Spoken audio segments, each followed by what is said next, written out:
कक्षा 10 के सभी विद्यार्थियों का स्वागत है आपके अपने YouTube channel Shri Ram classes में। और इस वीडियो में आपके जो 24 फरवरी को गणित का पेपर होने वाला है, तो गणित के पेपर के लिए मैं आपको इस वीडियो में 2010 से लगा के 2025 तक के जो पुराने पेपर है उनका सॉल्यूशन करवाने वाला हूँ।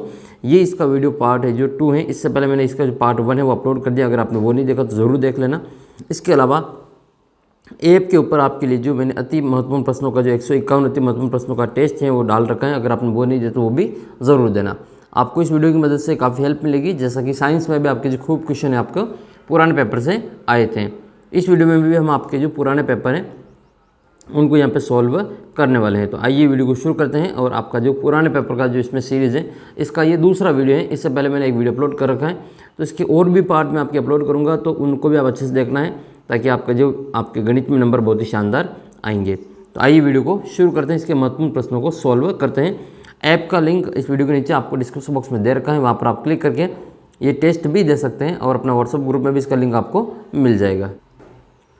तो इस वीडियो के माध्यम से हम आपके जो सेक्शन ए में आपके जो 18 MCQ आएंगे, 18 तो अबसद के क्वेश्चन आएंगे वो, और 6 क्वेश्चन आपके जो रिक्त स्थान वाले आएंगे वो वाले क्वेश्चन, और इसके अलावा आपके जो 12 क्वेश्चन आपके वन लाइनर वाले आने वाले हैं। तो ये टोटल आपके जो 36 नंबर का जो क्वेश्चन होता है और वो आपके छोटे छोटे क्वेश्चन पूछे जाएंगे। तो वो इन प्रश्नों की इस वीडियो के माध्यम से आपको तैयारी में आपको करवाने वाला हूँ। बड़े क्वेश्चन का वीडियो आपके अलग से आएगा, उसको आप ज़रूर देख लेना। जो आपके 4 नंबर के 3 क्वेश्चन आएंगे उनका एक वीडियो आपको मिल जाएगा, चैनल को सब्सक्राइब करके वो वीडियो भी देख लेना। पहला प्रश्न आपके सामने है क्वेश्चन नंबर 1। क्वेश्चन नंबर 1 है आपके सामने कि एक सम अभाज्य संख्या बतानी, इसमें से कौन सी एक सम अभाज्य संख्या है। तो अभाज्य संख्या वो होती है जो खुद के पहाड़े में आती है, जो खुद के पहाड़े में आती है वो अभाज्य संख्या होती है। तो शुरुआत कहाँ से होती है अभाज्य संख्या की? शुरुआत होती है आपके 2, 3, 5, 7, 11, 13, 17, 19, ये ऐसे जो आपके अभाज्य संख्या होती हैं। अभाज्य संख्या वो खुद के पहाड़े में आती है और किसी के पहाड़े में नहीं आती। तो सबसे छोटी जो अभाज्य संख्या वो आपके 2 हैं, और दो एकमात्र आपके जो इवन प्राइम नंबर है। तो 2 एकमात्र आपके जो सम अभाज्य संख्या है। तो इसका जो उत्तर आपके सम अभाज्य संख्या का क्या हो जाएगा? आपके 2 ही हो जाएगा। तो सही उत्तर आपके 2 करेंगे। ये सम नहीं पूछता और केवल अभाज्य पूछता, ठीक है। सबसे छोटी सम अभाज्य संख्या तो भी हम इसका उत्तर 2 ही करते हैं, और सबसे छोटी विषम पूछें, विषम अभाज्य संख्या, तो फिर आपको इसका उत्तर कितना करना है? 3 करना है। आपको ये जानकारी होगी कि 1 से लगा के 100 तक की गिनती में कुल कितनी है जो अभाज्य संख्याएं होती हैं, कमेंट करके इसका उत्तर बताना है। अगला प्रश्न आपके सामने है क्वेश्चन नंबर आपके 2। क्वेश्चन नंबर 2 है कि एक द्विघात बहुपद दे रखा है, ये इसका मानक रूप होता है। ये द्विघात बहुपद की स्टैंडर्ड फॉर्म होती है, ये इसका क्या है? ये इसका मानक रूप है, याद कर लेना। इसमें इसके 2 शून्य के अल्फ़ा और बीटा, तो आपको अल्फ़ा प्लस बीटा यानी कि शून्यकों का योगफल ज्ञात करना है। तो शून्यकों का योगफल क्या होता है? अल्फ़ा प्लस बीटा बराबर आपके होता है माइनस का b बटा a होता है। तो माइनस का जो b बटा a आपके ऑप्शन नंबर जो फर्स्ट है इसमें आपके दे रखा है। ये शून्यकों का योगफल होता है, ये अल्फ़ा प्लस बीटा का मान होता है।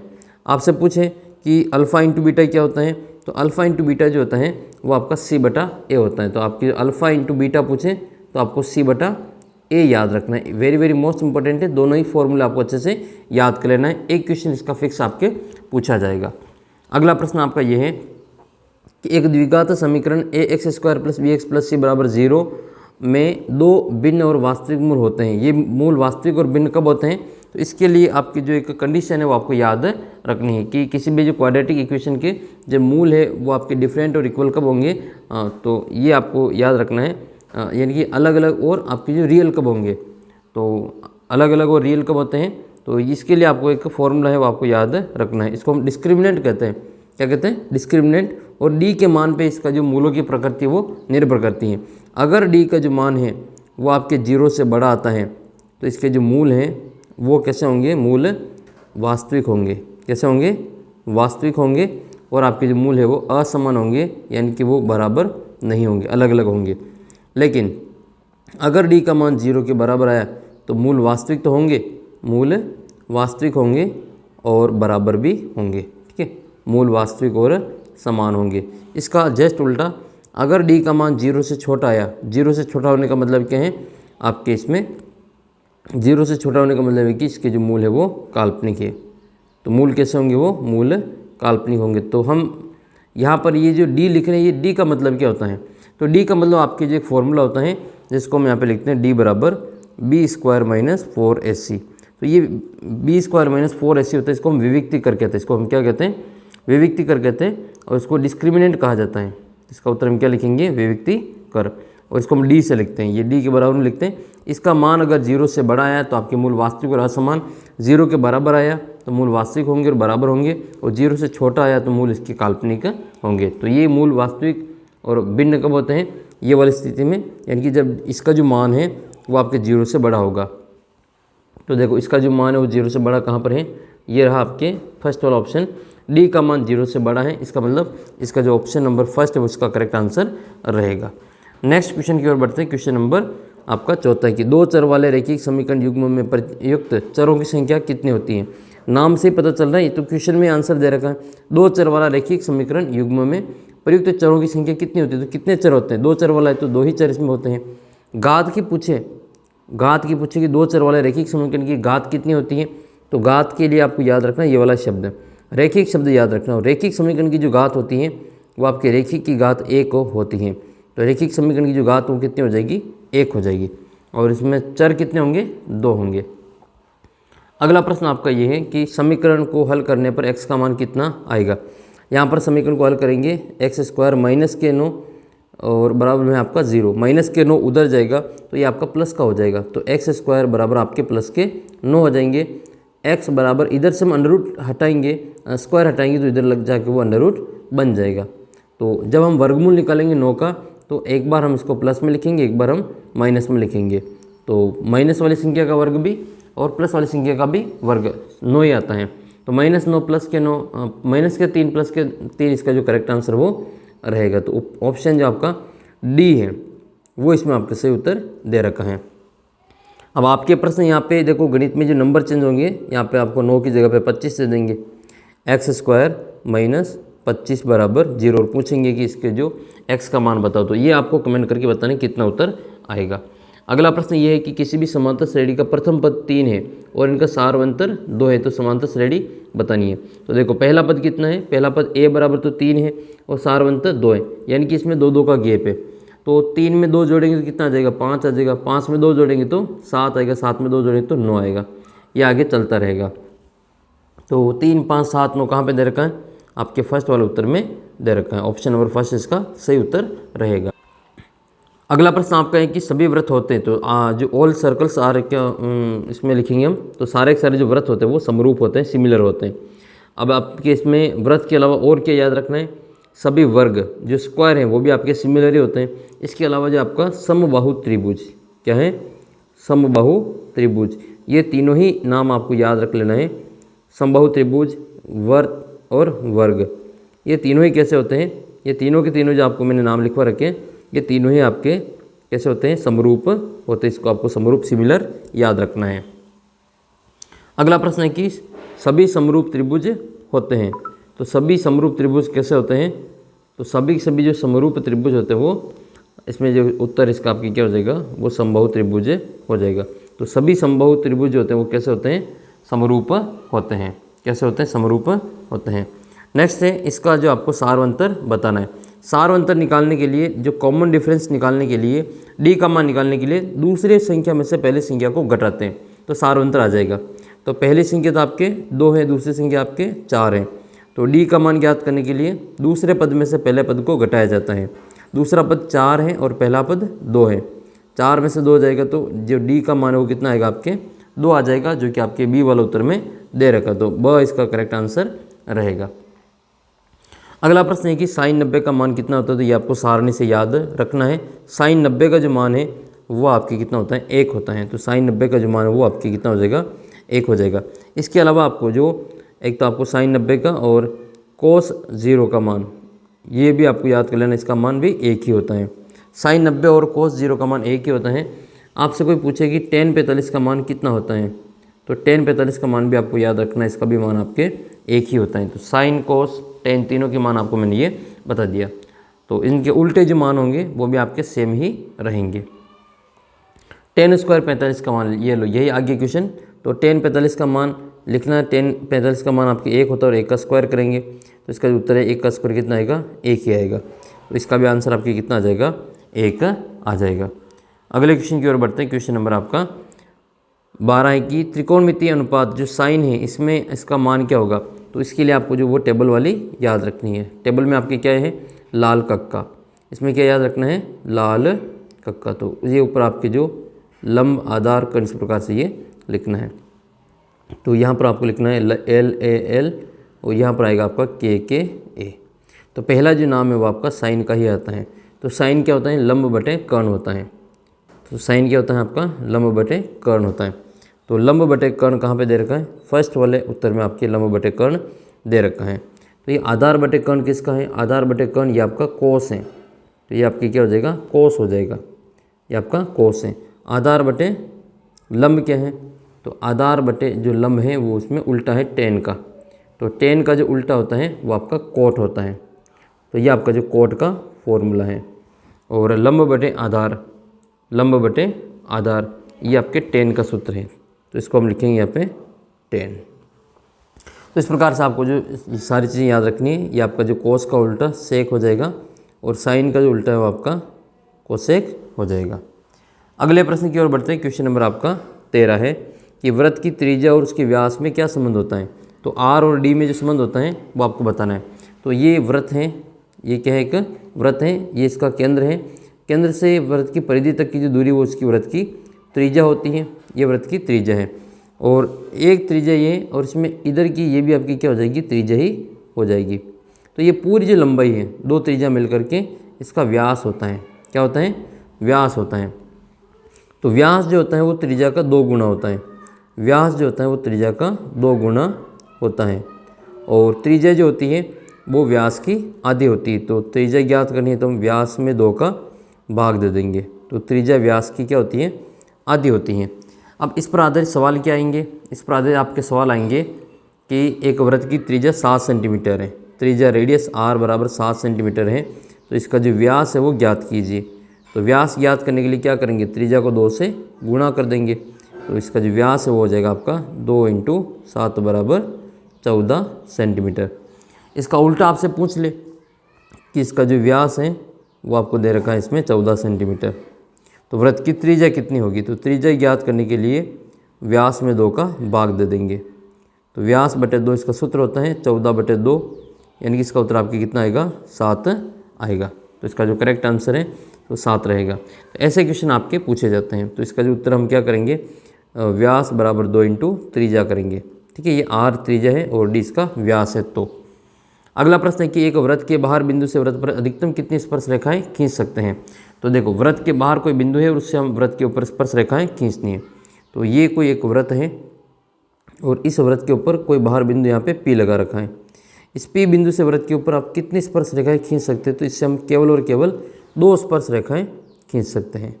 तो ये दूरी आपको, ये जो नाम में आपको याद रखना है, वृत्त के बाहर स्थित बिंदु से वृत्त के ऊपर हम 2 स्पर्श रेखाएं खींच सकते हैं और दोनों की लंबाइयाँ बराबर होती हैं। यानी कि जितना PT1 होगा उतना ही आपका PT2 रहेगा।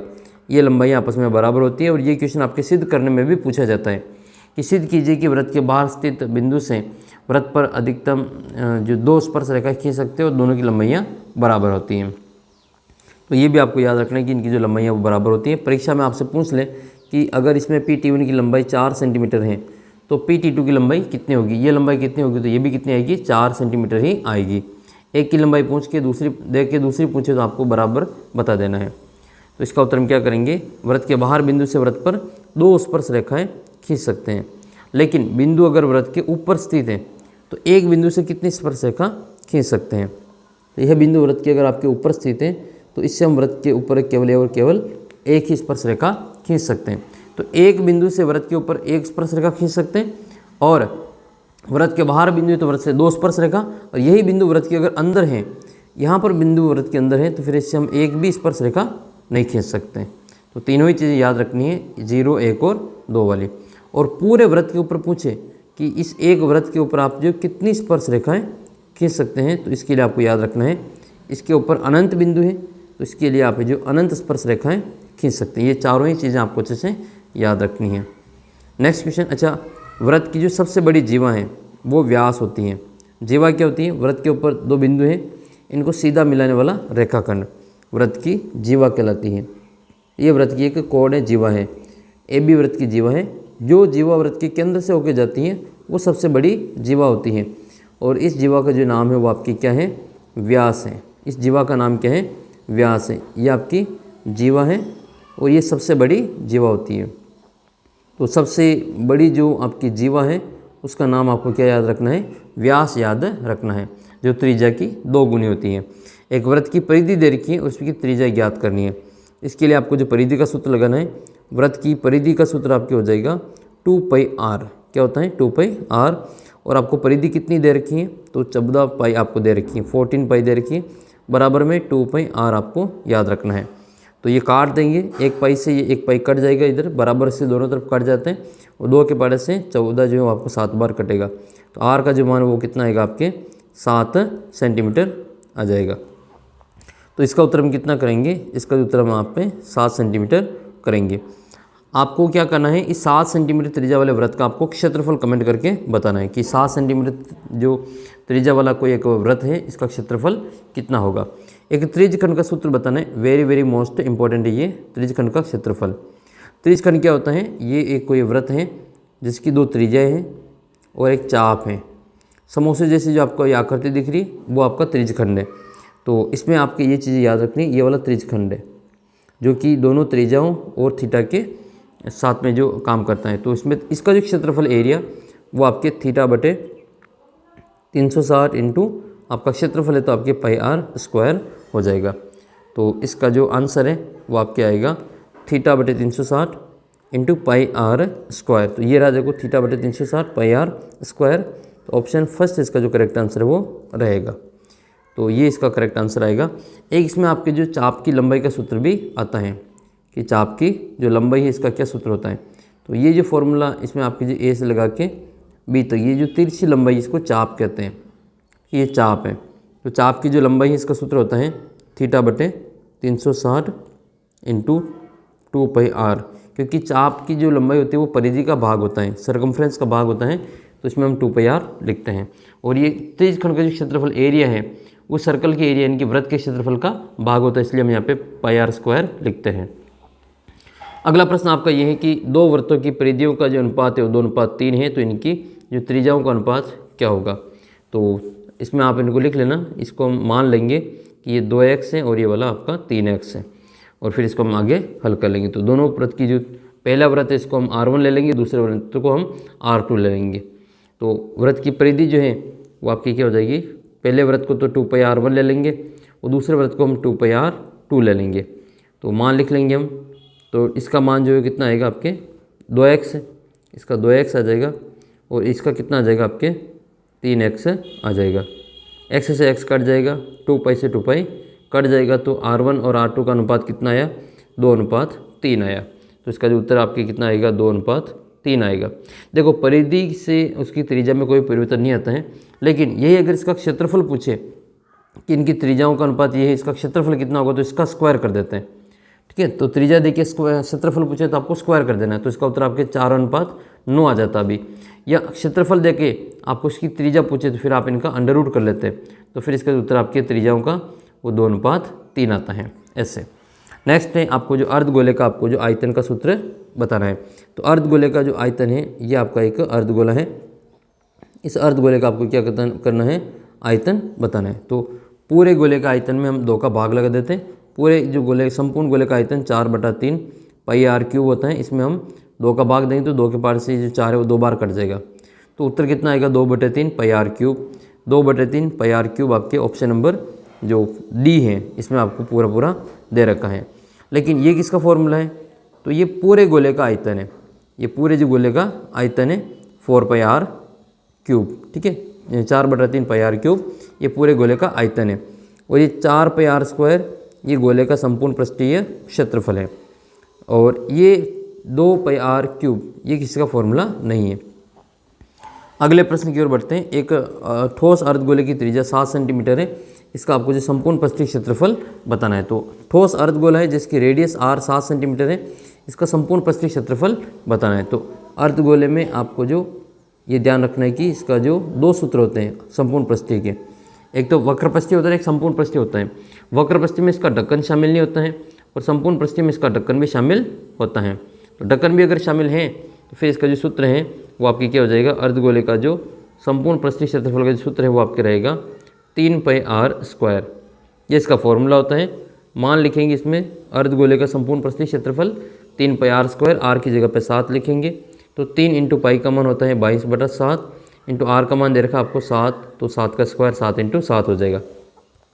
फिर आपको एक 7 से एक 7 को काट देना है, बाकी बची हुई संख्या को गुणा करके लिख लेना है। तो 22 हो जाएगा आपका 66 इंटू 7। जब इनको हम यहाँ पे गुणा करेंगे तो 7 संग 42, हासिल के 4, 7 संग 42 और 4 कितना हो जाएगा, 46 हो जाएगा। तो 462 जो इसका उत्तर आपके आएगा। लेकिन आप ध्यान से देखेंगे इस प्रश्न के जवाब ऑप्शन को, तो आपका इसमें 462 तो उत्तर ही नहीं है। तो फिर आप कौन सा ऑप्शन करेंगे? तो ऐसे प्रश्नों में आपको इस बात का भी ध्यान रखना है कि एक आपका ऑप्शन ये भी दे रखा है कि कोई नहीं। तो अगर ये आप उत्तर निकालें और उसमें ऐसा आपके दे रखा है कि कोई नहीं, तो फिर आपको उत्तर ये कोई नहीं वाला करना है। ठीक है, अगर आपके उत्तर इसमें मैच नहीं हो रहे तीनों ऑप्शन से, तो फिर इसका जो उत्तर आपको क्या करना है, कोई नहीं करना है। अगले प्रश्न की ओर बढ़ते हैं। क्वेश्चन नंबर आपका ये नेक्स्ट, एक द्विघात बहुपद में अधिकतम शून्यकों की संख्या कितनी होती है? तो नाम से ही पता चल रहा है इसकी जो घात है वो द्विघात बहुपद है, तो इसकी घात 2 है, तो इसके अधिकतम शून्यक भी कितने होंगे, 2 ही होंगे। जिसकी जितनी घात होती है उसके उतने शून्यक प्राप्त होते हैं। द्विघात है तो 2 आएंगे, और अगर आपके त्रिघात की पूछें, वैसे तो पूछेंगे नहीं लेकिन पूछ ले, तो फिर त्रिघात बहुपद के जो शून्यक होंगे इनकी संख्या आपके 3 होती है। त्रि का मतलब 3 होता है। एक और है जिसमें आपको नहीं दे रखा होगा, वो आपको याद रखना है, रेखिक बहुपद। रेखिक बहुपद की घात कितनी होती है? तो रेखिक बहुपद की जो घात होती है वो आपके 1 होती हैं। रेखिक बहुपद की घात कितनी होती है? 1 होती है।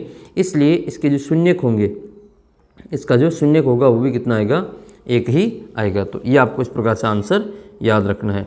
तो ऐसे ही छोटे छोटे क्वेश्चन आपके पूछे जाएंगे, 36 प्रश्न, तो उनको आपको जो जवाब ऐसे ही देना है। फिर आपकी पहली प्रश्नावली से क्वेश्चन आएगा जिसमें आपके जो 4 क्वेश्चन आएंगे 1-1 नंबर के। ठीक है, तो उसमें आपके एक क्वेश्चन ऐसा आएगा कि 3√2 एक परिमेय संख्या या फिर आपकी एक अपरिमेय संख्या। तो परिमेय संख्या क्या होती है? परिमेय संख्या वो होती है जिसको हम P/Q के रूप में लिख सकते हैं, और जो बट्टे में लिख सकते हैं, जिसके ऊपर बार हो, पॉइंट वाली संख्या हो, तो उसको हम, जिसका दशमलव प्रसार शांत हो, जैसे 1.23 लगा रखा हो, तो उसको हम P/Q के रूप में लिख सकते हैं। पॉइंट हटा देंगे और बट्टे में 2 0 यानी कि 100 लग जाएगा, तो ये P/Q के रूप में आ गया। कोई बार वाली संख्या है, जैसे 2.23 के ऊपर बार लगा रखा है, तो इसको भी हम P/Q के रूप में लिख लेंगे। ऐसा हमने 9th में भी सीखा था। तो बार वाली संख्या या फिर आपके बिना बार वाली संख्या, ऐसे सीधे 4 लिख रखा, तो 4 को 4/1 के रूप में लिख लेंगे। यहाँ तक कि 0 भी अगर आपके जो परिमेय संख्या इसको 0/1 के रूप में लिख सकते हैं। तो ये तो आपके परिमेय है। अब अपरिमेय की बात करें तो अपरिमेय संख्या क्या होती है? जिसका दशमलव कभी भी समाप्त नहीं होता है, दशमलव प्रसार, यानी कि इसको P/Q के रूप में नहीं लिख सकते। इसके अलावा इसमें आपकी एक चीज़ और ध्यान रखनी है कि जो अंडर रूट के अंदर जिसका हम वर्गमूल नहीं ज्ञात कर सकते वो आपके अपरिमेय हो जाएगी। जैसे √17 है, इसका वर्गमूल हम नहीं ज्ञात कर सकते पूरे नंबर में।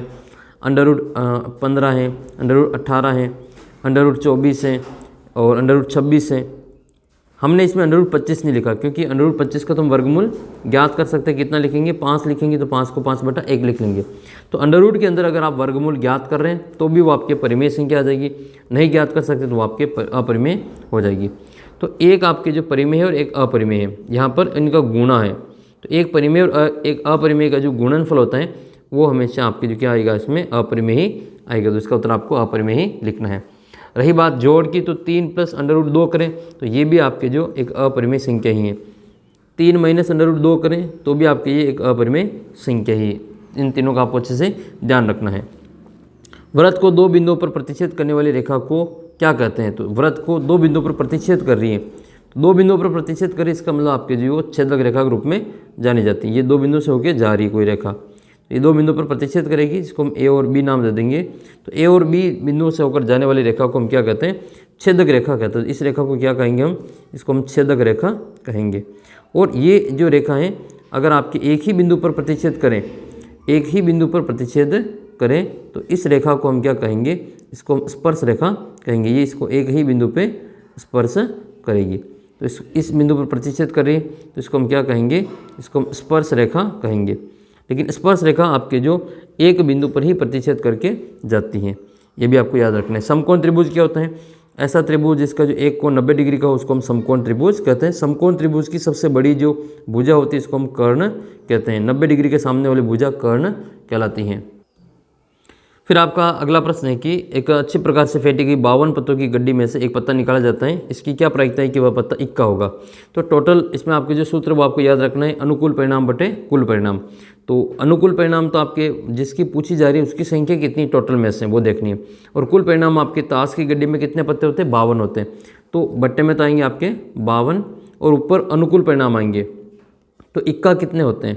52 में से कितने इक्के होते हैं? तो 52 में से 4 आपके इक्के होते हैं। तो 52 में से 4 इक्के हो जाएंगे, तो इसको काट देंगे, 4 एक बार कटेगा और 52 13 बार कटेगा, तो 1/13 इसका उत्तर रहेगा। अगला क्वेश्चन आपका ये है कि बंटन में आपको जो बहुलक याद करना, तो बहुलक वाला सवाल ये हर साल पूछा जाता है, याद रखना। इसमें जो सबसे ज़्यादा बार दिखे, जिसकी बारंबारता सर्वाधिक होती है, जो सबसे ज़्यादा बार आता है उसको हम बहुलक कहते हैं। तो इसमें ज़्यादा बार आपको कौन दिखाई दे रहा है? तो ये इसमें आपके जो 4 है वो ज़्यादा दिखाई दे रहा है, तो सर्वाधिक बारंबारता 4 की है, अतः इसका जो बहुलक बराबर कितना हो जाएगा? 4 हो जाएगा। इसके अलावा आपके ज़रूरी उत्तर एक ही उत्तर है, आपके एक से ज़्यादा भी उत्तर आ सकते हैं। मान लो इसमें ये जो 3 है वो आपके 2 बार दे रखे और एक बार 3 आपके और दे रखे होते हैं, तो फिर इसका जो बहुलक के 4 एवं क्या होता आपका 3 होता, तो 2 भी इसके जो उत्तर आपके आ सकते हैं, ऐसा आपको ये ध्यान रखना है। 9वां प्रश्न आपका यह है कि 2 बिंदु दे रखे, इनको मिलाने वाले रेखाखंड का जो मध्य बिंदु ज्ञात करना है। तो मध्य बिंदु का जो सूत्र है वो आपको याद रखना है। मध्य बिंदु के जो निर्देशांक हैं उनको याद रखना है। मध्य बिंदु का सूत्र होता है x1 + x2 और बट्टे में 2, दूसरा आएगा आपके y1 + y2 और बट्टे में 2। ये आपका जो है इसमें ये 90 में ये जो दे रखा है x1 y1 हो जाएगा और ये वाला आपका x2 y2 हो जाएगा। मान लिखेंगे x1 का, तो इसमें आपके 6 दे रखा है और x2 का मान आपको इसमें 2 दे रखा है और बट्टे में 2 आएगा। y1 का मान इसमें आपके 8 है और y2 का मान इसमें 4 और बट्टे में 2 आएगा। 6 और 2 कितने हो जाएंगे? 8 और बट्टे में 2, और 8 और 4 कितने हो जाएंगे? 12 और बट्टे में 2। 6 में 8 में 2 का भाग दें तो 4 बार जाएगा और 12 में 2 का भाग 6 बार जाएगा। तो मध्य बिंदु क्या आ जाएगा आपके इसमें? 4 और कॉमा में 6 आएगा। तो इस प्रकार से आपको मध्य बिंदु याद करना है। मिड पॉइंट का आपका जो फॉर्मूला है ये भी आपको अच्छे से याद रखना है। अगला जो क्वेश्चन आपके सामने इस प्रकार से है कि 156 के जो अभाज्य गुणनखंड है इनका गुणनफल के रूप में व्यक्त करना है। तो 156 का क्या करना है आपको? इसमें आपको जो प्राइम फैक्टर निकालना है। तो 156 के यहाँ पे टुकड़े करेंगे इस प्रकार से 156, इसमें 2 का भाग देंगे तो 15 में भाग जाएगा 7 बार और एक बचेगा 16 हो जाएगा, तो 8 बार भाग जाएगा। फिर 78 में 2 का भाग देंगे, लास्ट में 8 है तो फिर 2 का भाग जाएगा, 7 में 3 बार जाएगा और ये 18 हो जाएंगे। ठीक है, एक बचेगा तो 18 हो जाएगा, तो 18 में 2 का भाग 9 बार जाएगा। 39 में 2 का नहीं जाएगा, 3 का देंगे, 13 बार भाग जाएगा। 3 में 3 एक बार और 9 में 3 बार, फिर 13 में 13 का ही भाग जाता है। तो इनको गुणनफल के रूप में व्यक्त करना है, तो हम लिखेंगे इसको गुणनफल के रूप में। गुणनफल रूप, कौन सा रूप है ये? गुणनफल रूप हो जाएगा। तो गुणनफल जो रूप है वो आपका इस प्रकार लिखा जाएगा 156 बराबर में ये 2 कितनी बार? तो 2 बार है, एक बार आपका 3 है और एक बार आपके 13 है। लेकिन अगर इसमें आपसे पूछें कि इसको घात रूप में लिखो, इसको किस रूप में लिखो? घात रूप में लिखो, तो इसमें आपको घात रूप में लिख लेना है। 156 बराबर 2 कितनी बार है? तो 2 बार है। 3 कितनी बार है? 3 एक बार है। और 13 कितनी बार है? 13 एक बार। तो आपको इनके ऊपर घात के रूप में लिख लेना है। इसी सवाल से पूछे कि इनकी जो घातों का योग निकालो, तो इनकी जो घातों का योगफल है वो भी आप निकाल सकते हैं। घातों का योगफल, जो घात रूप में ऊपर हमने घातें लिखी इनकी जोड़ करनी है। 2 की घात कितनी है? 2, 3 की घात 1 और 13 की घात 1, तो इनकी घातों का योग कितना हो जाएगा? 2 और 1 3 और 1 4 हो जाएगा। तो घातों का जो योगफल है वो कितना आएगा? 4 आएगा। अगला क्वेश्चन आपका ये कि एक द्विघात बहुपद ज्ञात कीजिए जिसके शून्यकों का योगफल 4 है और इसका गुणनफल 1 है। तो देखो इसको मैं शॉर्ट में आपको यहाँ पे जो ट्रिक है उसकी मदद से आपको समझाता हूँ कि इसमें आपको योगफल और अगर आपको गुणनफल दे रखा है, शून्यकों का योग यानी कि आपको अल्फा प्लस बीटा दे रखा है, कितना दे रखा है? 4 दे रखा है। शून्यकों का गुणनफल यानी कि आपको अल्फा इंटू बीटा दे रखा है, वो कितना दे रखा है? 1 दे रखा है। शॉर्टकट जो इसका फॉर्मूला होता है वो आपका ये सूत्र है x² माइनस शून्यकों का योगफल यानी कि alpha plus beta into x और प्लस में आपका जो अल्फा इंटू बीटा होगा। ये इसका शॉर्टकट आपका जो फॉर्मूला होता है। किसी भी बहुपद के अगर आपको शून्यकों का योग दे रखा है और उनका अगर प्रोडक्ट दे रखा है योग गुणनफल, तो आप सीधा इसका जो बहुपद है वो निकाल सकते हैं। मान लिखेंगे इसमें x square minus alpha plus beta कितना है 4 है, इंटू में आएगा आपका एक्स, और अल्फ़ा इंटू बीटा कितना है 1 है। इसमें मान लिख लेंगे तो इसको हल करेंगे, एक्स स्क्वायर माइनस 4 को 1 से गुणा करेंगे तो 4x और प्लस में आएगा आपका 1। तो ये इसका जो फाइनल उत्तर आएगा और इसका आंसर आपको ऐसे निकाल लेना है। अगला क्वेश्चन आपका ये 12वां है कि इसमें आपको जो 20 पदों वाली समांतर श्रेणी, इसमें आपको जिसका अंतिम पद निकालना है। अब अंतिम पद का आपको ये पता नहीं चल रहा कि इसमें कितने पद हैं, तो इसके लिए आपको मैं बताता हूँ कि कौन सा पद इसमें ज्ञात करना है। वैसे तो आपको पता चल गया कई बच्चों को तो कि इसमें जो कौन सा पद ज्ञात करना है। ये कह रहे हैं कि 20 पदों वाली समांतर श्रेणी है, इसका जो अंतिम पद निकालना है। जैसे मान लेते हैं कि आपकी क्लास में जो 50 बच्चे हैं, तो 50 बच्चे हैं तो अंतिम बच्चे का हाजिर नंबर कितना होगा, अंतिम बच्चे का जो लास्ट हाजिर नंबर है वो कितना होगा 50 ही होगा। इसका मतलब हमें 50वां पद ज्ञात करना है। लास्ट हाजिर नंबर का जो मान है वो आपको ज्ञात करना है। लास्ट जो अटेंडेंस नंबर है उसका नाम क्या है, तो आपके जो 50वें नंबर पे आएगा वो उसका लास्ट हो जाएगा, क्योंकि कक्षा में टोटल बच्चे ही 50 है। तो इस वाले सवाल में आपको कितने पद ज्ञात करने, 20वां पद इसका ज्ञात करना है, अंतिम पद ज्ञात करना है। तो आपको इसमें nवां पद का सूत्र लगा के इसको हल करना है। तो AP क्या दे रखी है, इसकी जो समांतर श्रेणी वो आपकी ये दे रखी है 8, 12, 16 और 20। इसका जो कौन सा पद ज्ञात करना है, 20वां पद ज्ञात करना है। कौन सा पद, 20वां पद ज्ञात करना। अंतिम पद का मतलब क्या है, इसमें 20 पद है तो 20वां पद ज्ञात करना। तो इसमें पहला पद देखेंगे, पहला पद इसमें आपके 8 है, पहला पद कितना है 8 है।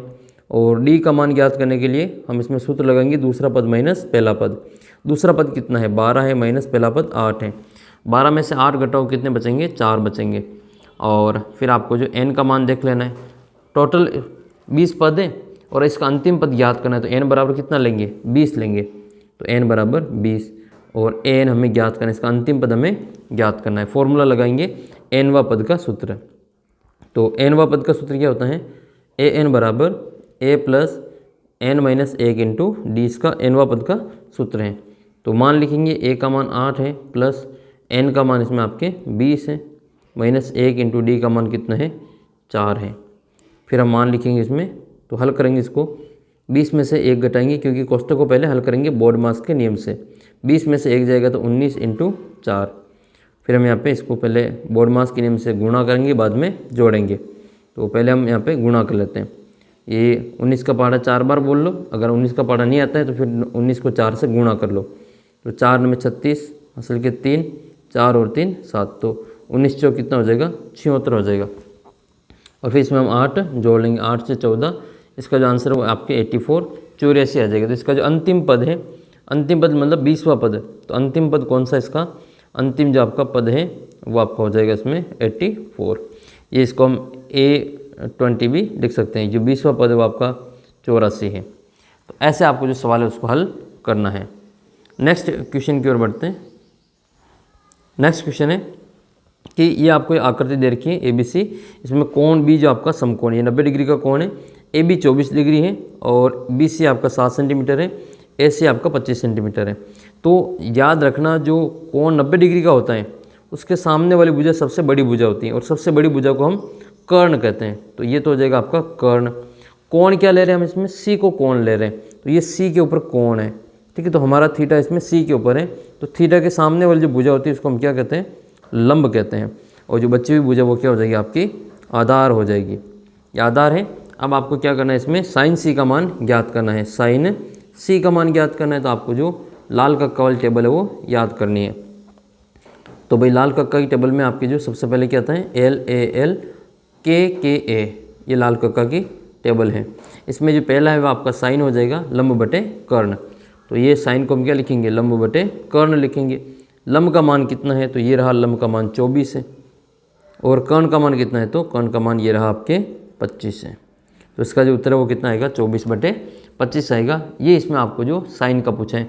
अगर आपको कोसेक का पूछे तो इसका उल्टा कर देंगे।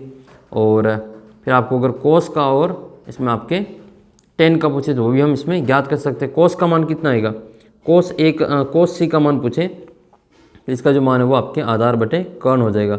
आधार कितना है 7 है और बटे में कर्ण कितना है, कर्ण आपके 25 है।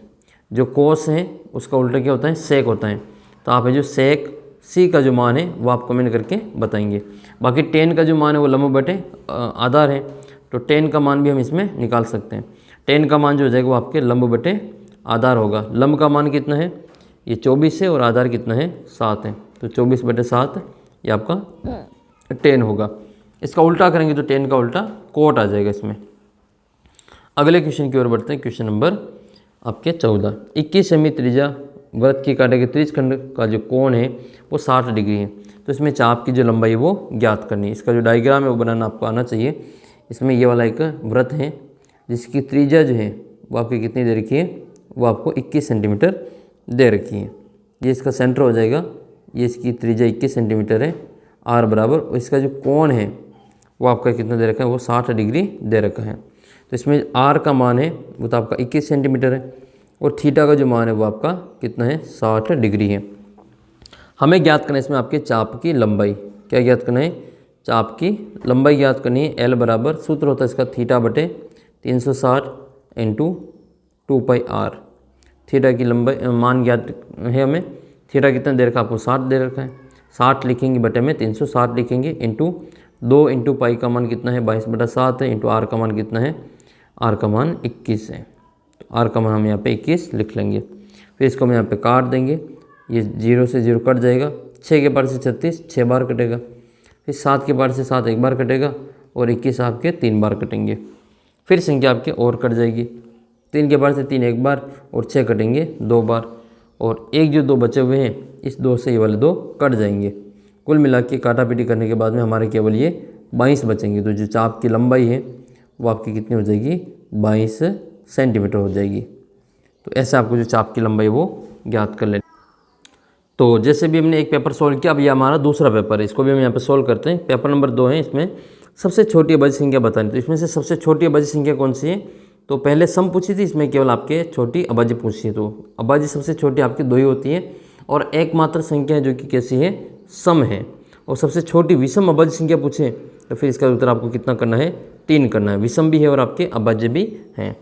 नेक्स्ट है आपके इस बहुपद में ए बी सी का मान बताने कि ए बी सी का मान कितना है। तो ए का मान कितना है, 2 है, बी का मान 3 है, और सी का मान 4 है। तो आपकी जो इसका उत्तर हो जाएगा, ए का मान 2, 3 और 4 हो जाएगा।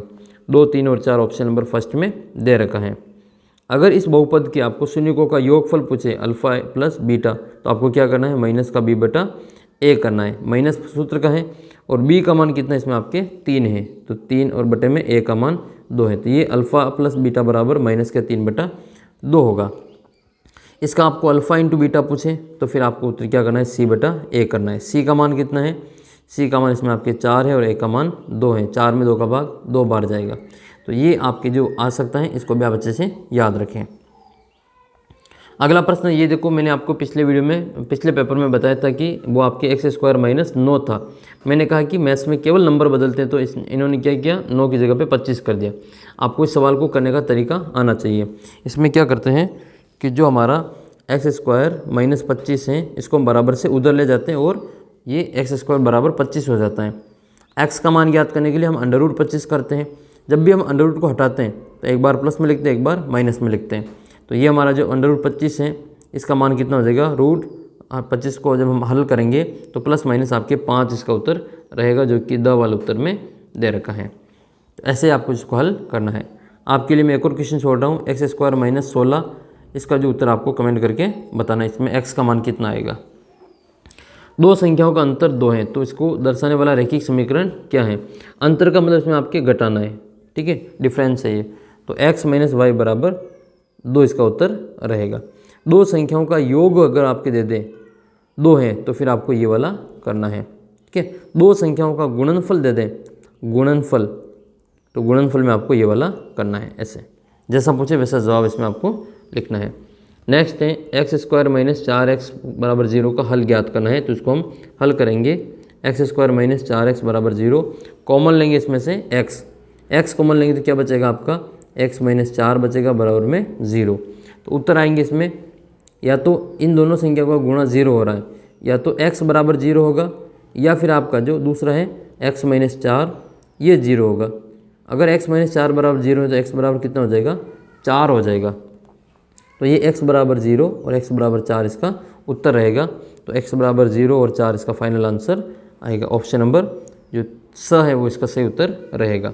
इस समांतर श्रेणी का आपको 10वां पद ज्ञात करना है। 10वां पद ज्ञात करने के लिए nवां पद का सूत्र लगाना है a plus n minus 1 into D वाला।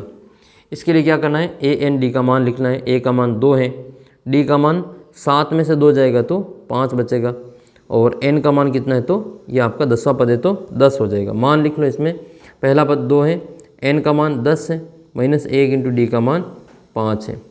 पहले बोरमास के नियम से ब्रैकेट को हल करेंगे इस कोष्टक को, तो 10 में से 1 जाएगा तो 9 बचेगा, तो 2 प्लस 9 इंटू 5।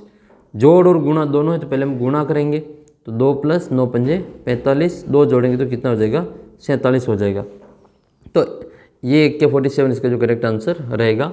इस एपी का जो 10वां पद है वो आपके 47 रहेगा। अगला प्रश्न आपका ये है कि सभी समबाहु त्रिभुज होते हैं, तो सभी समबाहु त्रिभुज होते हैं वो आपके कैसे होते हैं, समरूप होते हैं। तो इसका उत्तर हम क्या करेंगे, समरूप करेंगे, सिमिलर करेंगे। ज़रूरी नहीं जो आपके जो समरूप हैं वो आपके सर्वांग सम भी हो, लेकिन सारे के सारे जो सर्वांग सम है वो आपके समरूप होते हैं, ऐसा ज़रूरी है। तो इसका उत्तर हम केवल समरूप करेंगे। मैंने समबाहु त्रिभुज के अलावा 2 और आपकी जो आकृतियों के नाम बताएं जो आपके सिमिलर होते हैं, समरूप होते हैं, तो उनका नाम आपको कमेंट करके बताना है। नेक्स्ट है, एक त्रिभुज के कितने शीर्ष होते हैं। भाई त्रिभुज के आपको याद रखना 3 शीर्ष होते हैं, 3 कॉर्नर होते हैं, ए बी और 3 इसके शीर्ष होते हैं। 3 इसकी भुजाएं होती हैं। भुजाएं कितनी होती है तो भुजाएं भी आपके 3 होती हैं, ए बी, बी सी और सी ए या एस सी। और तीनों इसके कोण होते हैं, कोण ए, कोण बी और कोण सी। 3 इसकी माध्यिकाएँ होती हैं, 3 इसकी माध्यिकाएँ होती हैं। और माध्यिकाएँ जहाँ पर जिस बिंदु पे मिलती हैं उसको हम क्या कहते हैं, इसका केंद्रक कहते हैं। क्या कहते हैं, इसका केंद्रक कहते हैं। इस समांतर श्रेणी का सारवंतर ज्ञात करना। तो सारवंतर कॉमन डिफरेंस निकालने के लिए दूसरे पद में से पहले पद को घटा लिया जाता है। तो 5 में से 7 को घटा लो, -2 इसका जो सारवंतर आ जाएगा। तो -2 आपके स वाले उत्तर में दे रखा है। फिर आपका sin 45 का मान इसमें पूछा जा रहा है। तो sin 45 का जो मान है वो 1/√2 होता है। तो ये आपके sin 45 का मान है। और ये आपके sin 30 का मान है, ये sin 30 का है, और ये आपका tan 60 का cot 30 का मान है। अगला आपके प्रश्न है कि कोसेक जो आपका स्क्वायर 60 है इसका मान कितना होगा। तो sin 60 का उल्टा कर लो। sin 60 का मान कितना होता है, √3/2। इसका उल्टा करेंगे तो 2/√3 आएगा। इसका हम कर लेंगे स्क्वायर, तो 2 का स्क्वायर 4 होगा और √3 का स्क्वायर 3 होगा, तो 4/3 इसका आंसर आएगा, जो कि आपके फर्स्ट वाले उत्तर में दे रखा है। ऑप्शन नंबर फर्स्ट इसका करेक्ट आंसर रहेगा। देखो साइन और कोसेक जो होते हैं वो उल्टे होते हैं, इसलिए मैंने पहले यहाँ पे sin 60 का मान लिखा, इसका उल्टा कर दिया मान को, ठीक है, 2/√3 कर दिया, तो और इसका स्क्वायर तो स्क्वायर कर दिया। इसका उत्तर सीधे आपके फर्स्ट वाला उत्तर आ गए हैं। नेक्स्ट प्रश्न आपका ये है कि अगर आपके जो सेक थीटा बराबर आपके 2/√3 है तो इसमें आपके थीटा का मान कितना है। तो सेक किसका उल्टा होता है, सेक उल्टा होता है आपके, सेक थीटा बराबर होता है आपके कोसेक, कोस का। तो पहले कोस में देखो ये किसका मान है, कोस में √3/2 किसका होता है, तो √3/2 जो होता है वो आपके कोस 30 का होता है। तो इसका मतलब ये आपके सेक 30 का मान है। तो ये आपकी जो मान है सेक जो आपका दे रखा है 2/√3, ये थीटा बराबर 2/√3, ये आपकी जो मान है वो आपका सेक 30 डिग्री का मान है। तो तुलना करेंगे तो थीटा से थीटा, ये सेक से सेक कैंसिल, थीटा बराबर आपके 30 डिग्री आएगा। तो इसका उत्तर हम कितना करेंगे, 30 करेंगे। अगर आपके जो tan थीटा बराबर आपके 1 दे रखा है तो कमेंट करके बताओ कि इसमें जो थीटा का मान है वो कितना आएगा। अगला प्रश्न है कि वृत्त की जो सबसे बड़ी जीवा वो क्या कहलाती है। थोड़ी देर पहले पिछले वाले वीडियो में मैंने आपको बताया था कि ये कोई वृत्त है और इस वृत्त के ऊपर 2 बिंदु हैं, इनको सीधा मिलाने वाली जो रेखा होती है इसको हम रेखाखंड को जीवा कहते हैं। तो ये जो जीवा है वो वृत्त के केंद्र से जाती है, तो ये सबसे बड़ी जीवा कहलाती है। और वृत्त की सबसे बड़ी जो जीवा है वो वृत्त का व्यास होती है, डायमीटर होती है। इसका आंसर हम क्या करेंगे, largest code of a circle is called diameter. Next question है, वृत्त की सबसे बड़ी जीवा की लंबाई, ये लो वापस आ गया ये कि उसकी त्रिज्या की कितनी होती है। तो वृत्त की जो जीवा होती है सबसे बड़ी वो व्यास होती है, और व्यास जो होता है वो त्रिज्या का 2 गुना होता है। तो त्रिज्या का कितना गुना हो जाएगा, सबसे बड़ी जीवा वृत्त की जो जीवा की जो लंबाई है वो त्रिज्या की 2 गुनी हो जाएगी। अगर आपको कोई पूछे कि इस वृत्त की जो सबसे बड़ी जीवा है उसकी त्रिज्या की कितना गुना होती है तो आपको बताने की वो 2 गुनी होती है। अगर उस वृत्त की जो त्रिज्या है वो 7 सेंटीमीटर है तो उस जीवा की लंबाई आपको कमेंट करके बतानी है। एक वृत्त है जिसकी त्रिज्या जो है r बराबर 7 सेंटीमीटर है, तो इस वृत्त की जो सबसे बड़ी जीवा है इसकी लंबाई कितनी होगी कमेंट करके बताना है। वृत्त की परिधि का सूत्र सभी को याद होना चाहिए। वृत्त की परिधि होती है आपकी 2πr, ये वृत्त की परिधि का फॉर्मूला है। और πr² जो है आपका वृत्त का जो क्षेत्रफल होता है इसका सूत्र होता है। क्षेत्रफल का सूत्र है πr²। नेक्स्ट है 14 सेमी व्यास वाले वृत्त की परिधि ज्ञात करनी है। तो पहले तो आपको त्रिज्या निकालनी पड़ेगी। यहाँ पर जो 14 सेमी इसका व्यास दे रखा है तो इसकी जो त्रिज्या है वो कितनी हो जाएगी, r बराबर आपके 14/2, यानी कि त्रिज्या जो है व्यास की आधी होती है। तो 14 में 2 का भाग 7 बार जाएगा। तो 7 सेमी त्रिज्या वाले आपको क्या करनी है, वृत्त की परिधि ज्ञात करनी है। उत्तर फिक्स है, वो आपको याद होना चाहिए। 44 इसका आंसर आते हैं। तो परिधि का सूत्र क्या होता है, परिधि का सूत्र होता है 2πr। तो यहाँ लिखेंगे 2πr, ये 2 × पाई का मान 22/7 × r का मान 7। एक साथ से एक साथ कट जाएंगे, बचेंगे हमारे 2 × 22। 2 और 22 को गुणा करें तो 44 इसका आंसर आएगा, जो कि स वाले उत्तर में आपको दे रखा है। अब आपके अगर यूँ पूछें कि 14 सेमी त्रिज्या वाले व्यास की जगह पे अगर आपको इसमें दे दे कि 14 सेमी आपको जो त्रिज्या दे दे और इसकी जो आपकी परिधि ज्ञात करनी है, तो वो परिधि आप कमेंट करके बताएंगे। और उसका क्षेत्रफल भी अगर आपको याद हो तो आप निकाल के बता सकते हैं कि 14 सेमी त्रिज्या वाले वृत्त का जो क्षेत्रफल कितना होगा। नेक्स्ट है वृत्त के क्षेत्रफल का सूत्र क्या होता है, तो πr² इसका सूत्र होता है। ये वृत्त की परिधि का फॉर्मूला है। पाई का मान कितना होता है, तो पाई का जो मान है वो आपके 22/7 होता है। देखो 22/7 आपकी जो परिमेय संख्या है, परिमेय संख्या है। लेकिन अगर आपके 3.14 है और ये दे रखा आपके, तो पाई एक अपरिमेय संख्या होती है। तो पाई वैसे आपकी एक अपरिमेय संख्या होती है, इसका दशमलव प्रचार कभी भी समाप्त नहीं होता है, लेकिन इसको लगभग में हम 22/7 के लिखते हैं। तो ये याद रखना, ये आपके परिमेय है, जबकि पाई एक अपरिमेय संख्या होती है। अगला प्रश्न है कि एक घन की भुजा 7 सेमी है, तो उसका आयतन कितना होगा। तो घन की भुजा 7 है तो 7 का क्यूब कर दो, तो 7 × 7 × 7, ये आपके ऑप्शन नंबर स में दे रखा है।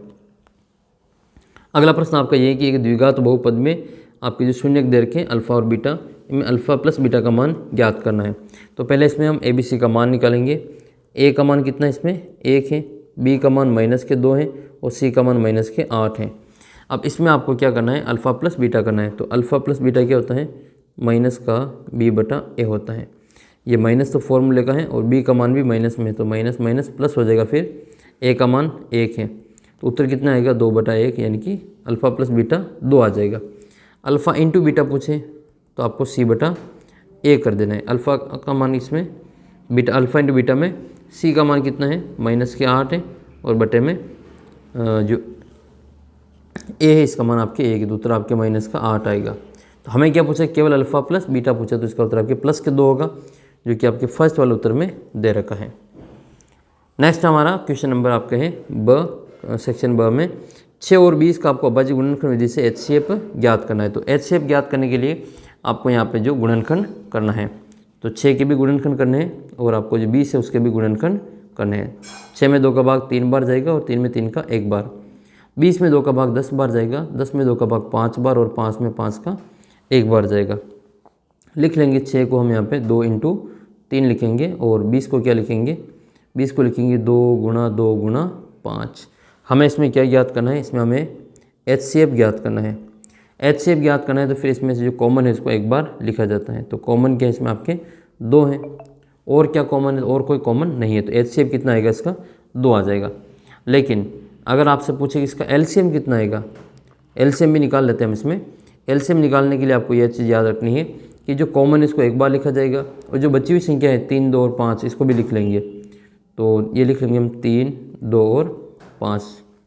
जो डबल है उसको एक बार लिखना है, जो बची हुई संख्या है उसको रख के गुणा कर देना। गुणा करेंगे 2 × 3 = 6 हो जाएगा और 2 × 5 = 10 हो जाएगा।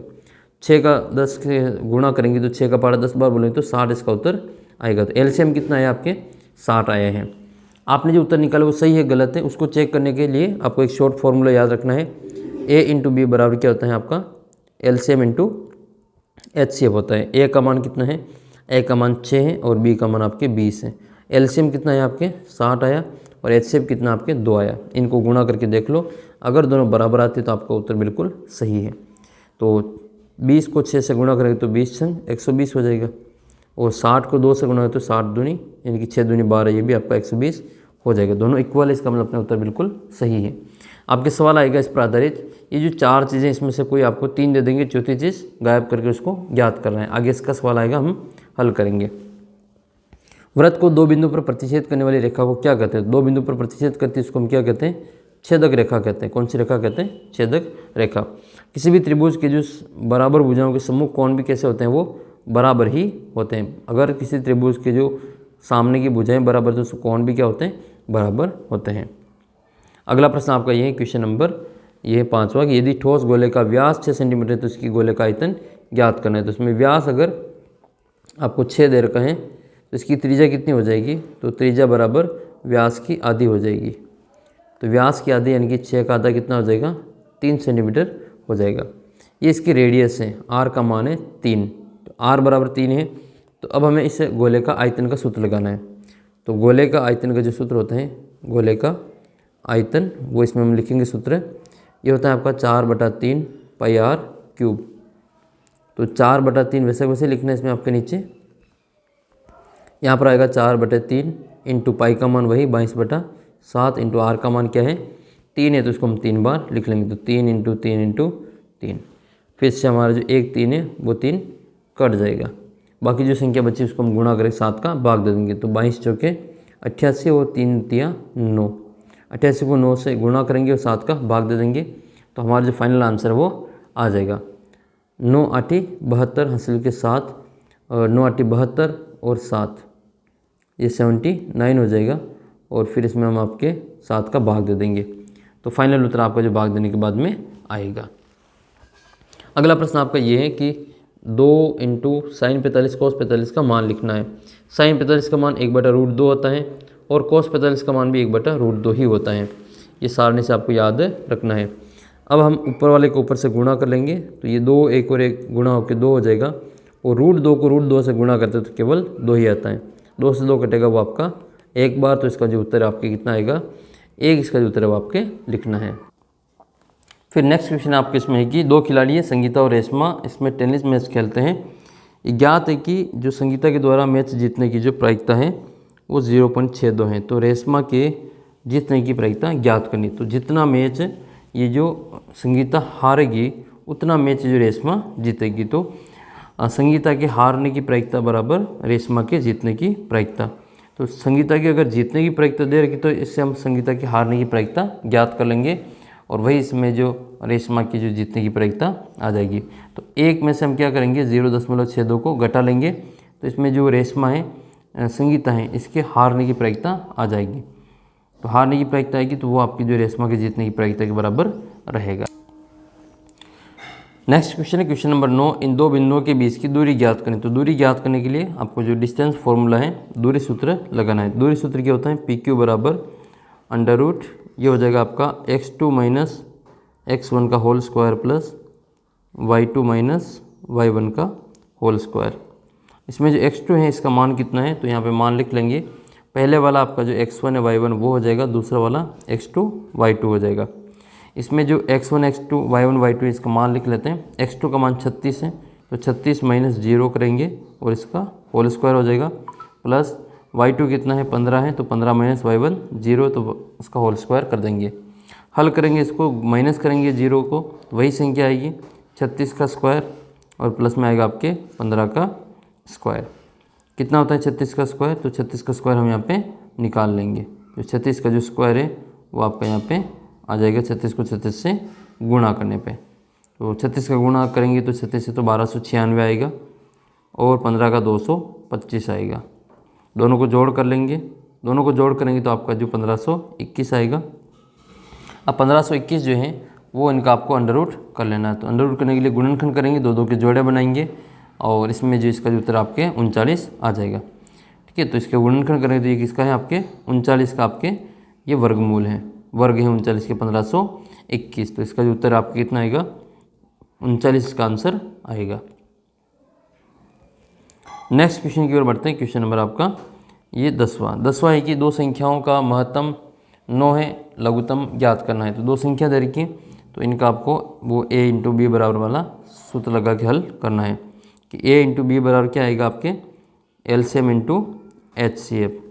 a का मान कितना है? 306 है, और b का मान कितना है? आपका 657 है। एलसीएम हमें ज्ञात करना है और एचसीएफ कितना दे रखा है, 9 दे रखा है। 9 का इधर भाग लगा देंगे तो हमारा एलसीएम आ जाएगा। तो अगले स्टेप में हम क्या करेंगे, 9 का भाग लगा देंगे।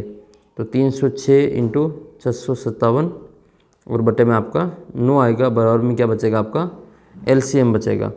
यहाँ पर 9 के पार से किसी भी एक संख्या को काट देंगे तो 9 साती 63 और 9 तिया 27, तो 73 बार भाग चला जाएगा 9 का। तो एलसीएम बराबर क्या आएगा आपके 306 इंटू 73।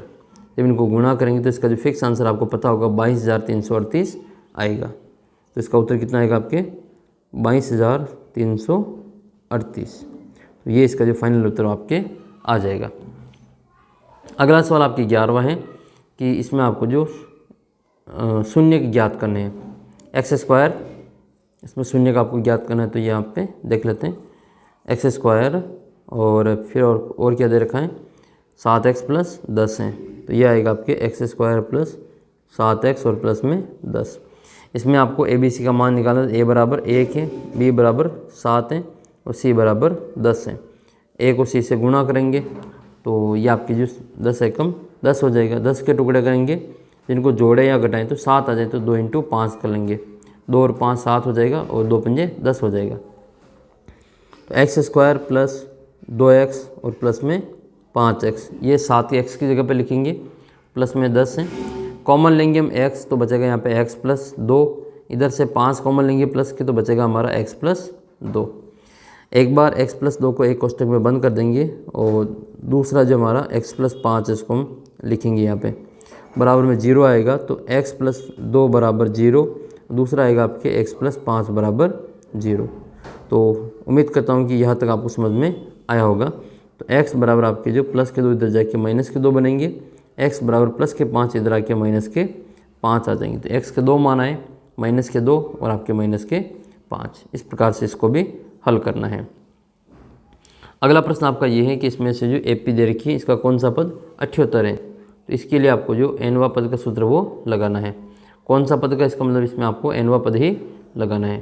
ठीक है, n का मान इसमें आपको ज्ञात करना है। तो a बराबर कितना है इसमें, a बराबर आपका इसमें 3 है, a बराबर 3 है और d बराबर आपका जो सूत्र होता है a2 माइनस a1। दूसरा पद 8 है और पहला पद 3 है, 8 में से 3 जाएगा तो 5।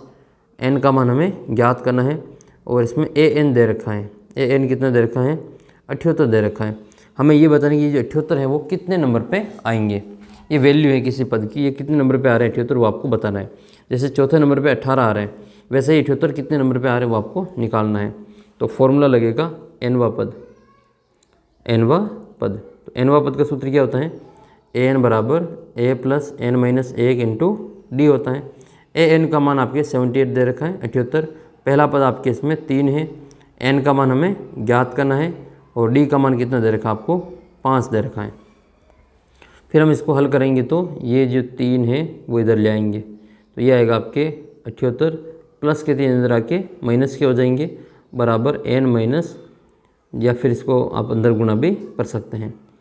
तो ये आपके n माइनस 1, तो ये अंदर गुणा होकर कितना हो जाएगा 5n माइनस 5 हो जाएगा। अब हम यहाँ पे हल करेंगे तो 78 में से 3 जाएगा तो 75 बचेगा, माइनस के 5 इधर आएंगे तो आपके प्लस के 5 हो जाएंगे और इधर कितना बचेंगे ये 5n बचेंगे। 75 और 5 कितने हो जाएंगे 80 हो जाएंगे और बराबर में आपका 5n है। n का मान ज्ञात करने के लिए 5 का 80 में भाग दे देंगे तो n बराबर आपकी कितना हो जाएगा 80/5 हो जाएगा। 80/5 का मतलब कितना होता है 16 पंजे 80 होता है। तो n का मान आपके 16 आ जाएगा। ये इसका कौन सा पद है 78, इसका जो 16वां पद है वो 78 ऐसा आपको लास्ट में लिख लेना है। फिर आपका जो नेक्स्ट क्वेश्चन उसको भी हम यहाँ पे हल कर लेते हैं। फिर आपका एक साइन कोस 10 का सवाल है ये वाला, इसको हम 13वें क्वेश्चन को सोल्व करते हैं। इसमें 2 10 स्क्वायर 45, यहाँ पर लिख लेते हैं हम इसमें 2 10 स्क्वायर 45 प्लस आपके कोस स्क्वायर 30 माइनस में आपके है साइन स्क्वायर 60। मान लिख लेंगे इसके, 10 45 का मान 1 होता है तो 2 इंटू 1 का स्क्वायर प्लस कोस 30 का मान और साइन 60 का मान एक ही होता है, √3/2 होगा। इन दोनों का करेंगे स्क्वायर माइनस √3/2 का क्या करेंगे स्क्वायर करेंगे। 1 का स्क्वायर 1 ही होगा तो 2 इंटू 1 प्लस इसका हो जाएगा आपका 3/4 माइनस 3/4। इन दोनों से ये दोनों कट जाएंगे, 1 + 1 माइनस का, तो 2 एकम 2 इसका जो फाइनल उत्तर आएगा। या फिर इसको आप एलसीएम लेकर भी हल करेंगे तो भी इसका उत्तर आपके 2 ही आएगा। अगला प्रश्न आपका इस प्रकार से है, क्वेश्चन नंबर आपका 14, कि एक घड़ी की मिनट की सुई द्वारा 14 मिनट में केंद्र पर बनाए गए कोण का मान ज्ञात करना है। तो घड़ी के जो मिनट की सुई है वो 1 मिनट में जो कोण बनाती है, मिनट की सुई 1 मिनट में जो कोण बनाती है वो 6 डिग्री का बनाती हैं। तो 14 मिनट में कितना बनाएगी, तो 14 मिनट में जो कोण बनेगा वो इसका जो उत्तर आपके 14 को 6 से गुणा करने पे आएगा। तो 14 मिनट में बनाया गया कोण बराबर 14 × 6 हो जाएगा, 14 × 6 84, इसका जो करेक्ट आंसर वो रहेगा। 1 मिनट में जो कोण बनेगा मिनट की सुई के द्वारा वो आपका 6 डिग्री का होता है, याद रखना। तो आप कमेंट करके बताएंगे कि घड़ी की मिनट की सुई के द्वारा जो 10 मिनट हैं, 10 मिनट में कितने डिग्री का कोण बनेगा। फिर आपके एक और इम्पोर्टेंट प्रश्न है कि एक जार में 4 नीले कंचे 6 काले कंचे, बालक ने बिना देखे एक कंचा निकाला, तो नीला कंचा आने की प्रायिकता बतानी है। तो आपकी जो कुल परिणाम कितने हो जाएंगे इसमें, तो कुल तो हो जाएंगे इसमें 4 + 6 बराबर 10 कंचे हो जाएंगे, ये कुल परिणाम हो जाएगा इसका। इसमें से आपका जो नीला कंचा आने की प्रायिकता बतानी है, तो अनुकूल परिणाम कितने हो जाएंगे नीले रंग के, 4 हो जाएंगे, और कुल परिणाम आपके 10 हो जाएंगे। तो 4/10 यानी कि 2/5 आएगा। इसी प्रकार से दूसरा है आपके काला कंचा आने की प्रायिकता। तो काले कंचे है कितने, काले कंचे 6 हैं और कुल कितने 10 हैं। काटेंगे 2 के पार्ट से 3/5 उत्तर आ जाएगा। तो ये 2/5 3/5 इसका आंसर रहेगा। फिर आपके अगला प्रश्न 19वां, इसमें आपको जो एक चित्र दे रखा है और इस चित्र में आपको कुछ मान दे रखे हैं। ये एक बिंदु P है, इससे वृत्त के ऊपर 2 स्पर्श रेखाएं खींची गई है, ठीक है, PA और PB, और OA और OB के बीच का जो कोण है वो आपको दे रखा है 110 डिग्री। और ये जो कोण है वो आपका 90 डिग्री का होता है, क्योंकि स्पर्श रेखा और त्रिज्या जो होती है वो हमेशा लंब होती है, 90 डिग्री का कोण बनाती हैं। ये 90-90 हो जाएंगे। आपको PAB का मान ज्ञात करना है। APB का जो मान है, ये वाला जो कोण है वो आपको ज्ञात करना है। तो ये पूरा एक चतुर्भुज है, ये क्या है, पूरा एक चतुर्भुज है। चतुर्भुज के 3 कोण दे रखे हैं, 1 कोण 2 कोण 3 कोण, और ये चौथा कोण हमें ज्ञात करना है। तो हम क्या करेंगे, चतुर्भुज के चारों कोणों का सूत्र लगाएंगे, योग करेंगे। तो कोण A प्लस कोण P प्लस कोण B और प्लस कोण O, इनकी जोड़ कितनी होती है 360 होती है। चतुर्भुज के चारों कोणों की जोड़ 360 है। कोण A कितना 90 है, और कोण P कितना है, कोण P हमें ज्ञात करना है। कोण B भी 90 है, और कोण O जो है वो आपका 110 है। बराबर कितना आएगा आपका 360 आएगा। इन सब की जोड़ करेंगे तो ये हो जाएगा आपका 200 और 90। तो ये आएगा आपका 290 प्लस में कोण P बराबर में आएगा आपका 360 डिग्री। तो कोण P का जो मान है वो कितना आएगा आपके 360 माइनस 290। अब 360 में से 290 को घटा लेंगे तो ये जाएगा आपका 0, 16 में से 9 जाएगा तो यहाँ पर बचेगा आपके 7। तो 70 डिग्री इसका जो आंसर आपके आएगा। तो यहाँ का जो कोण है वो कितना आएगा 70 डिग्री आएगा। आपको यहाँ 70 देके पूछे तो यहाँ वाला कोण भी हम बता सकते हैं। आपके जो ये इसको डायरेक्ट भी कर सकते हैं, लेकिन इसमें लिख के बताना था इसलिए हमने इसको पूरा करके बताया। बाकी अब सदर में आ जाए तो आप इसमें ये दे रखा हो कोण O और ये ज्ञात करना हो तो 180 में से 110 को घटा लेंगे, हमारा सीधा उत्तर यहाँ पे 70 आ जाएगा। और यहाँ का 70 दे दें और यहाँ का पूछें तो फिर हम क्या करेंगे 180 में से ये 70 घटा के यहाँ पर 110 ले आएंगे। और इसका आधा ही पूछें कि कोण आपको AOP का मान कितना है, ये कोण AO और ये P कितना है, तो ये कोण इसका जो है आधा हो जाएगा, 110 डिग्री का आधा हो जाएगा। तो ये जो कोण है AOP वो आपका जो कोण 1/2 इंटू कोण AOB करेंगे, यानी कि AOB के कोण का आधा हो जाएगा। AOB आपका 110 डिग्री तो इसका आधा आपके 55 डिग्री हो जाएगा। अगला क्वेश्चन फिर आपके ये कि यदि एक बेलन की ऊंचाई 3 सेंटीमीटर है और बेलन का वक्रपथी 66 सेंटीमीटर है तो उसकी जो त्रिज्या है वो ज्ञात करनी है।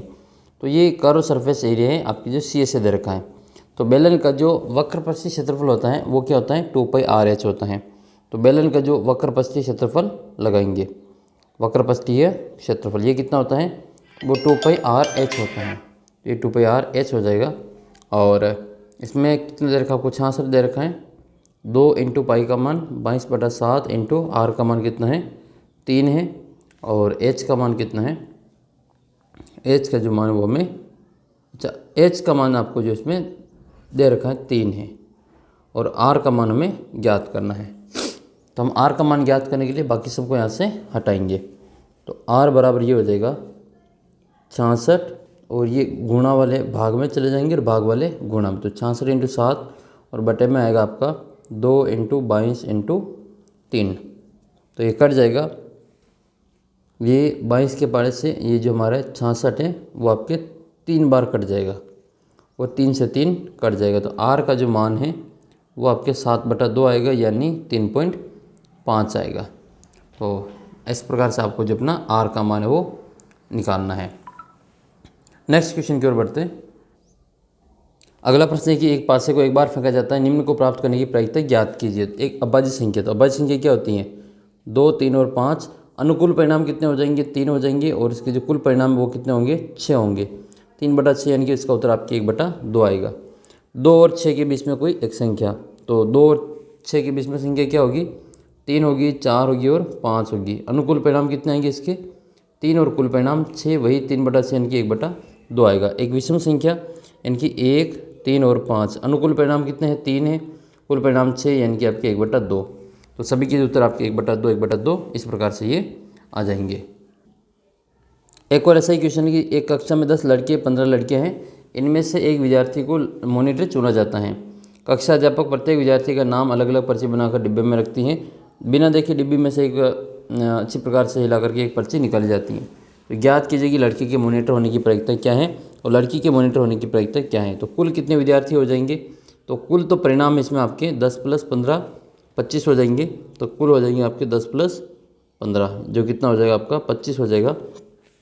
इसमें से लड़के के आपके जो मॉनिटर होने की प्रायिकता ज्ञात करें, तो लड़के कितने टोटल 10 हैं, तो 10 बटे आपका जो 25 हो जाएगा, 5 के बारे से काटेंगे 2/5 आएगा। ऐसे लड़की के मॉनिटर होने की प्रायिकता, लड़कियां कितनी हैं 15 हैं और कुल कितने हैं 25 हैं। तो 15/25 यानी कि 5 के बारे से 3 बार कटेगा 15, और 25 5 बार कटेगा। तो लड़की के मॉनिटर होने की प्रायिकता 2/5 है और लड़की के मॉनिटर होने की प्रायिकता 3/5 है। तो दोनों ही इसका जो आंसर आपको इस प्रकार से निकालना है। तो इस प्रकार से आपके जो ये PYQ का दूसरा वीडियो है, 1 घंटे और 7 मिनट का ये वीडियो अभी हो चुका है। तो हम इस वीडियो को यही एंड करेंगे। इसका जो पार्ट आगे का जो नेक्स्ट वीडियो में आपको देखने को मिलेगा। बाकी वीडियो को देखने के लिए आप चैनल को सब्सक्राइब कर लेना, वीडियो को सभी दोस्तों के साथ में शेयर जरूर कर देना, ताकि आपके जो बाकी वीडियो भी आपको मिलते रहें। इस वीडियो में हमने आपके जो PYQ पेपर सोल्व किए, आगे भी आपको इसी प्रकार से वीडियो मिलते रहेंगे। चैनल को सब्सक्राइब जरूर कर लेना, ताकि आपके जो कोई भी जो प्रश्न है वो आपके गलत ना हो, आपको वीडियो सबसे पहले मिल सके। तो जल्दी मिलते हैं आपको अगले वीडियो में, तब तक जय हिंद जय भारत।